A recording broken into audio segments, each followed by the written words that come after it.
Je viens de me rendre compte que je vous ai même pas dit bonjour. Bonjour à tous, j'espère que vous allez bien.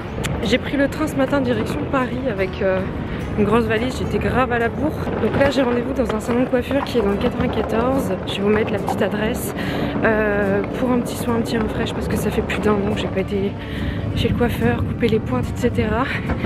Et du coup je vais passer un petit peu de temps sur Paris. Je voulais vous vlogger un petit peu ma life quand je suis en mouvement. Oula. Et aussi après je vais bouger sur Bourges et je trouvais ça sympa de vous faire voir un petit peu ce qu'il y a parce que j'ai jamais visité Bourges.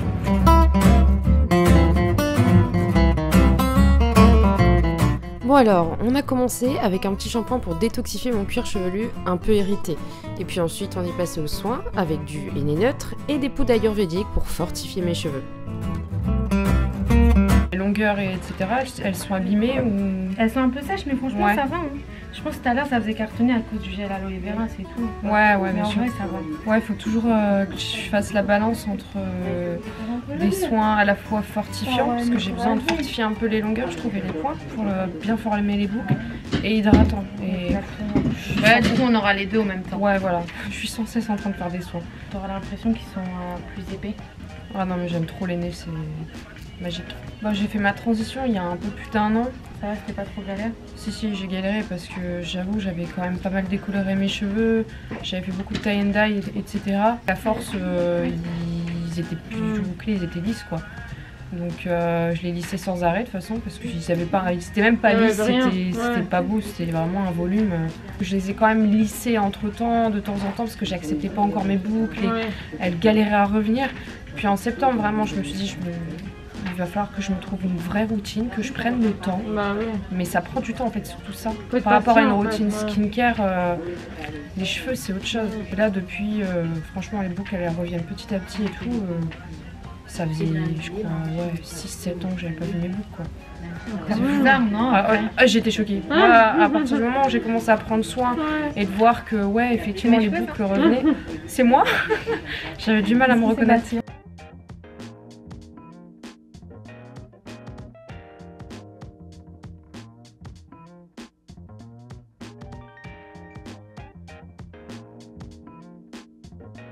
J'ai des cheveux qui poussent difficilement de base. C'est parce que tu les coupes pas assez? Ouais bah oui, non mais ça oui.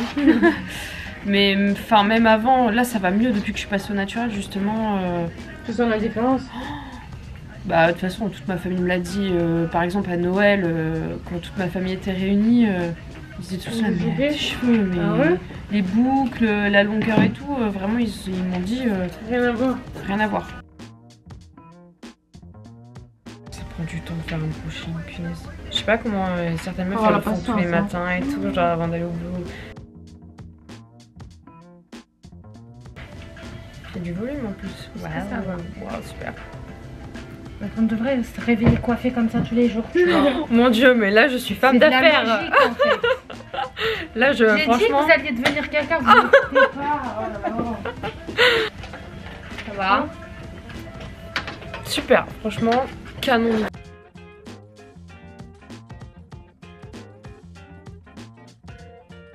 Bon, j'ai été déposer ma valise chez ma pote parce que j'allais pas continuer à me balader dans Paris avec une valise de 20 kg. Là, je suis actuellement à Bastille. On arrive bientôt sur la place de la Bastille et je me rends à l'Atelier des Lumières. J'ai pris un petit ticket, il y a une expo qui est super cool. J'y suis déjà allée pour l'expo Van Gogh et là, c'est une autre expo. Ce que je comprends pas par contre c'est que sur la météo c'était indiqué grand soleil. Là du temps il fait un peu frais. Et ouais il fait pas beau quoi, je crois que c'est encore le sable du désert du Sahara qui est encore là.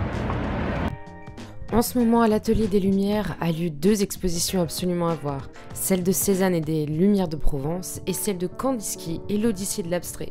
Je vous laisse découvrir.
c'était trop bien. Franchement, par rapport à la première fois, c'était beaucoup plus long.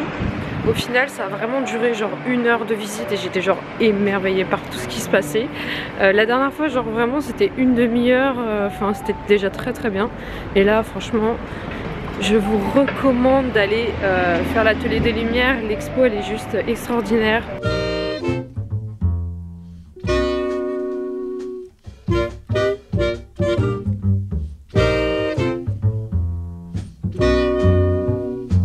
Du coup j'ai craqué dans un petit italien street food chez Hugo qui est juste à côté de l'atelier des lumières d'ailleurs. Donc du coup je me suis pris les petites pastas à la sauce arrabbiata, jambon et prosciutto je crois. On verra bien si c'est bon.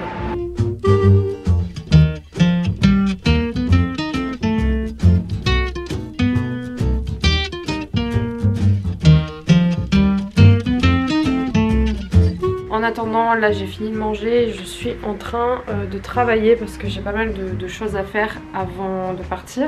Donc je finis ça et on y va.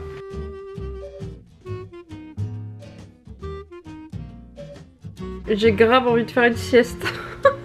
J'étais en train de me dire, je suis venue une centaine de fois à Paris, j'ai vécu 1 an et demi à Paris et je n'ai jamais visité l'Arc de Triomphe. J'ai visité la Tour Eiffel, je suis à l'intérieur de la Tour Eiffel, etc. Mais pas l'Arc de Triomphe bizarrement. Et du coup j'ai regardé un peu sur internet parce que de base je voulais aller faire des petits jardins et tout, mais franchement le temps il n'est pas du tout adéquat. Et sur internet c'est noté qu'on peut visiter en visite libre et en plus c'est gratuit pour les 18-20, enfin pour jusqu'à 25 ans. Et comme j'ai 25 ans j'en profite, c'est la dernière année, c'est gratuit. Allez, on est reparti direction l'Arc de Triomphe. On va aller visiter l'Arc de Triomphe et aller sur les toits pour voir la vue sur Paris.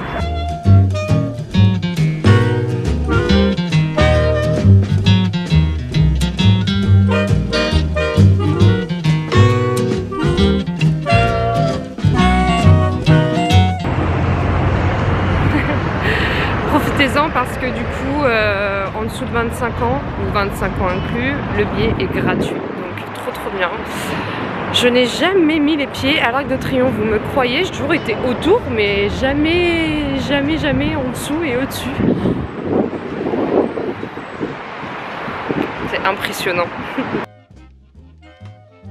Rendez-vous place de l'Étoile où se situe l'incroyable Arc de Triomphe qui donne un panorama unique sur les Champs-Élysées, la plus belle avenue du monde.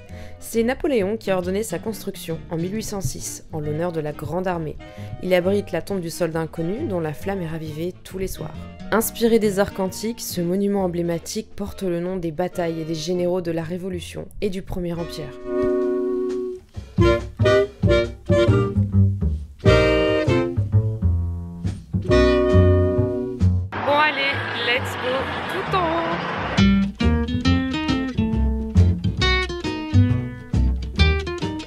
J'aurais dû prendre une bouteille d'eau.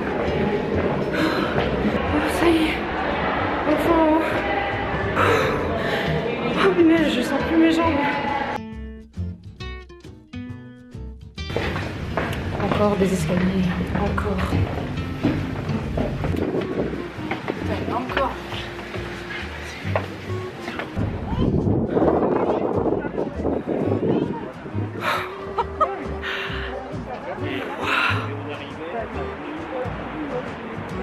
J'ai très mal aux yeux.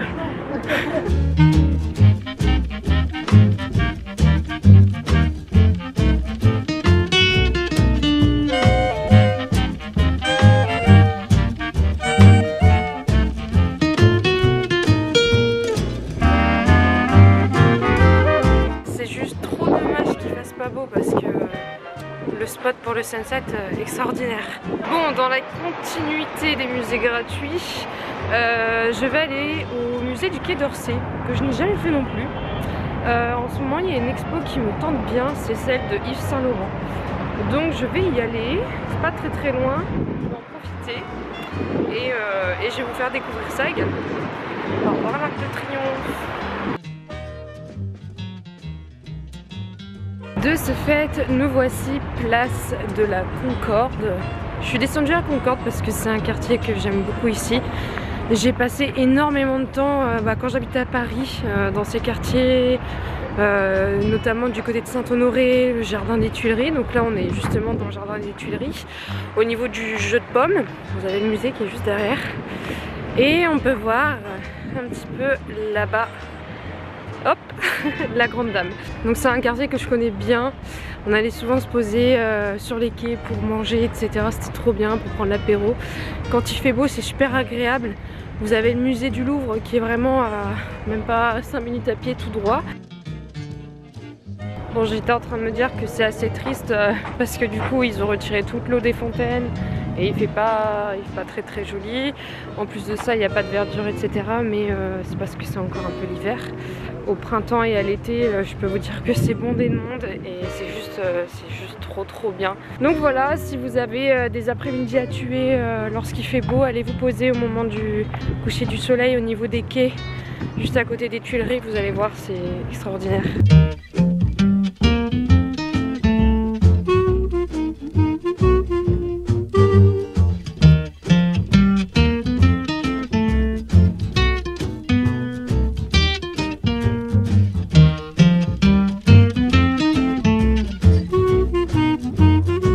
Connu dans le monde entier pour sa riche collection d'art impressionniste, le musée d'Orsay est aussi le musée de toute la création artistique du monde occidental de 1848 à 1914.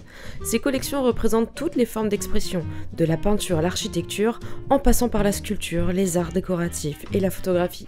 Vous ne manquerez pas non plus d'être ébloui par la beauté du lieu, une gare aux allures de palais inaugurée pour l'exposition universelle de 1900.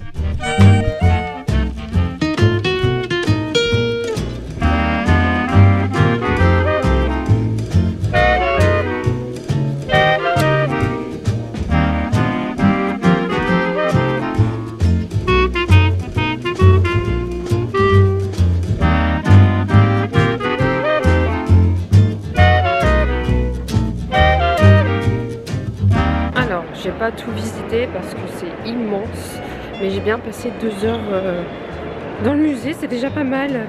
Je crois que je vais rentrer, je suis un peu fatiguée. J'ai aussi une petite faim. Je pense que je vais m'arrêter quelque part manger une crêpe ou un truc comme ça. Mais voilà, c'était super beau, super bien, super intéressant à visiter. Et puis l'architecture, hein, quand même.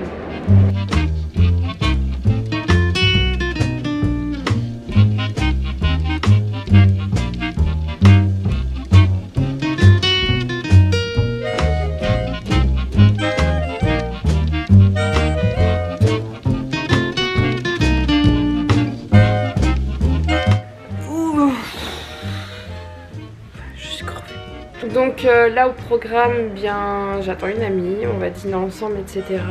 Et puis rien de spécial, je pense qu'on va pas bouger ce soir, étant donné que demain je pars pour Bourges et j'avoue j'ai fait pas mal de choses et je dois encore bosser sur plein de projets, donc bon.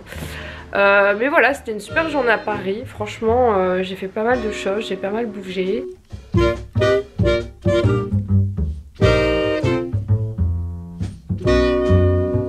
Là on a le droit à un sunset incroyable, ça fait trop longtemps que j'ai pas vu un beau coucher du soleil.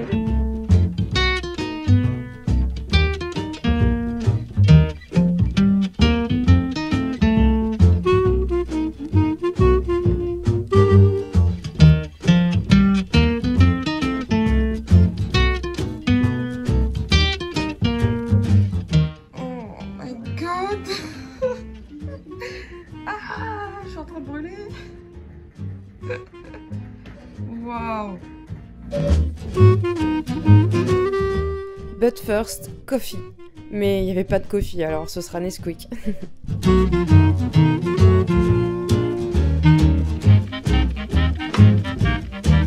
J'en profite également pour travailler un petit peu avant de partir, tout en faisant ma routine skincare. Sinon, ma journée peut pas commencer correctement.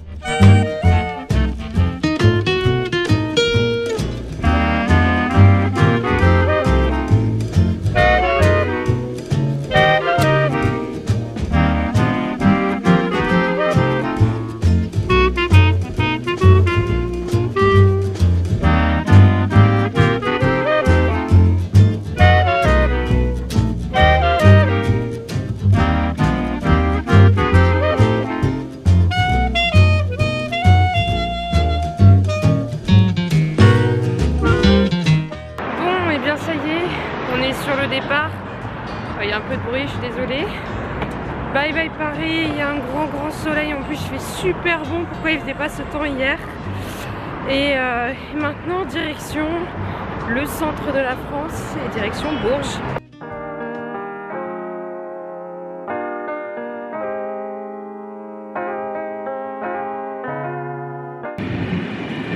Guess what? Je viens de rater ma correspondance, évidemment, parce que nous avons eu un incident technique sur les rails. Nous sommes restés bloqués 15 minutes au milieu de rien. Prochaine correspondance dans 30 minutes. Ravi. Après, ça aussi, ce sont les joies du voyage, et surtout les voyages en train, des retards, des trains supprimés. Voilà, il faut s'y attendre, hein, c'est comme ça. Enfin, arrivé à Bourges, j'attends mon chauffeur, un de mes meilleurs amis.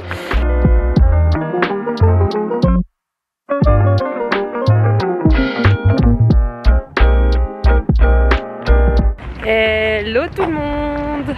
Regardez où je suis, devant la cathédrale Saint-Étienne de Bourges, et on est parti pour une journée totalement en visite, en immersion dans la ville.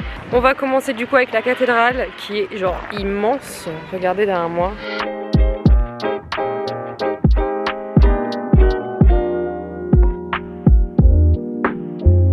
La cathédrale Saint-Étienne de Bourges, construite entre la fin du XIIe et la fin du XIIIe siècle, est l'un des grands chefs-d'œuvre de l'art gothique. Elle est bien entendu inscrite au patrimoine mondial de l'UNESCO. Admirable par ses proportions et l'unité de sa conception, on en a presque le vertige une fois devant. Son tympan, ses sculptures et ses vitraux sont particulièrement remarquables. Par-delà sa beauté architecturale, elle témoigne de la puissance du christianisme dans la France médiévale.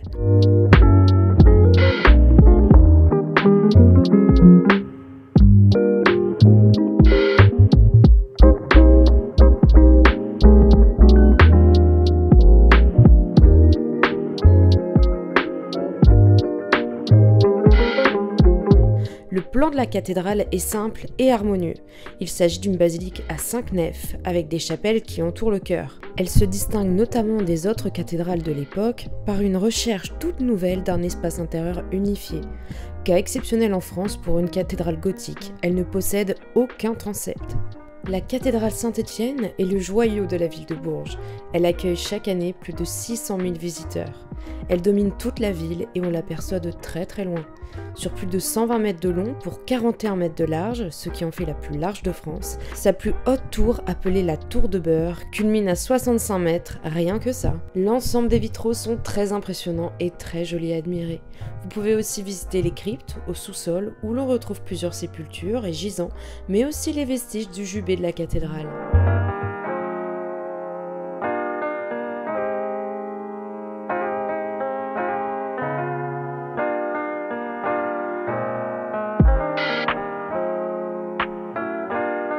Eh bien, cette cathédrale est juste gigantesque à l'intérieur, c'est tellement haut, on a limite le vertige même d'en bas. Et franchement, les vitraux qui sont à l'intérieur sont vraiment magnifiques. Je pense que c'est les plus beaux vitraux que j'ai pu voir dans une cathédrale ou une église.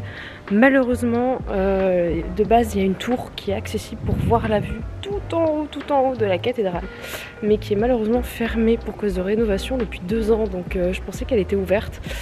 Mais non, donc ce sera pour une prochaine fois. Baladons-nous un peu dans les rues de Bourges qui dévoilent son riche passé culturel et historique au fil des rues pavées. C'est une ville pleine de charme, reposante et relaxante. Bourges a su développer de nombreux atouts culturels et touristiques pour devenir la ville agréable, dynamique et magnifique que l'on connaît aujourd'hui, avec notamment son célèbre festival de musique, le Printemps de Bourges. D'ailleurs, savez-vous comment appelle-t-on un habitant de Bourges? Vous allez tous certainement répondre un bourgeois. Mais c'est faux, on les appelle les berruyers. J'ai adoré flâner au cœur de son centre historique et de m'y perdre au détour de ses ruelles pavées. Lever la tête et admirer entre autres les quelques 440 maisons à pans de bois du XVe siècle qui s'y trouvent encore. Direction maintenant un monument emblématique de la ville construit au XVe siècle, le palais Jacques-Cœur. Un hôtel particulier incroyable par l'élégance de son architecture et la richesse de sa décoration. Cette bâtisse préfigure les hôtels particuliers qui fleuriront à la Renaissance. Il est l'un des tout premiers exemples d'architecture et de plaisance en France. Bonjour madame. Bonjour.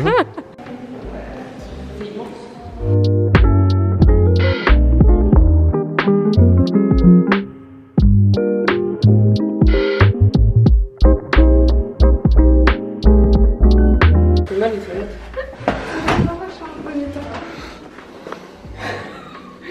Dis-toi que t'as Jacques-Cœur qui a dû chier ici, tu vois. Ils étaient un peu petits les gens. Ouais, et c'est reconnu, hein, même à Paris, tu vas dans le quartier médiéval, tous les bâtiments sont plus petits. Ce palais est né de la volonté de Jacques-Cœur, grand argentier du roi Charles VII, de bâtir une grande maison dans sa ville natale. Il est devenu en quelques décennies l'homme le plus riche du royaume et l'un des plus influents conseillers du roi de France. Mais malheureusement, il tomba en disgrâce à cette période et n'a jamais pu habiter dans ce palais.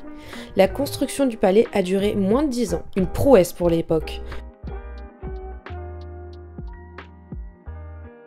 Et si on allait faire une pause nature en plein cœur de Bourges, alors direction les Marais, un véritable petit paradis de verdure, jardins potagers et d'eau fraîche. Ils sont situés au pied du quartier médiéval et 135 hectares sont amoureusement cultivés en jardins familiaux par leurs propriétaires et offrent une balade nature surprenante en plein cœur de la ville. Renseignez-vous sur la fête des Marais qui est organisée début septembre. Il y a alors des défilés de barques illuminées, un marché flottant et du modélisme.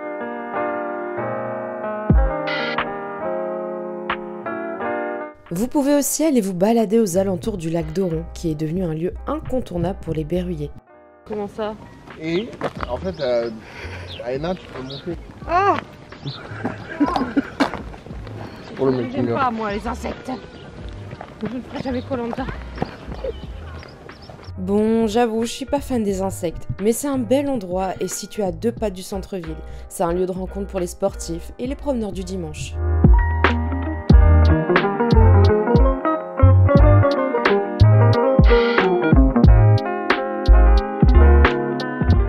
Eh bien ça y est, je rentre à la maison et donc c'est la fin de ce vlog. J'espère que ça vous a plu. Je vous ai fait voir un petit peu ce que c'était quand je voyageais, enfin ma petite vie quand je voyage comme ça à droite à gauche. Alors pour ceux qui demandent, en tout au niveau des trajets, j'ai pris que le train, j'en ai eu pour à peu près 80 € en comptant donc Lille-Paris, Paris-Bourges, Bourges-Lille, donc ça va, c'est pas très très cher et j'ai passé un excellent séjour, je me suis bien reposée. Si cette vidéo vous a plu, n'hésitez pas à vous abonner à ma chaîne YouTube et à mettre un like pour soutenir mon travail. Voilà, des bisous, à la prochaine, ciao.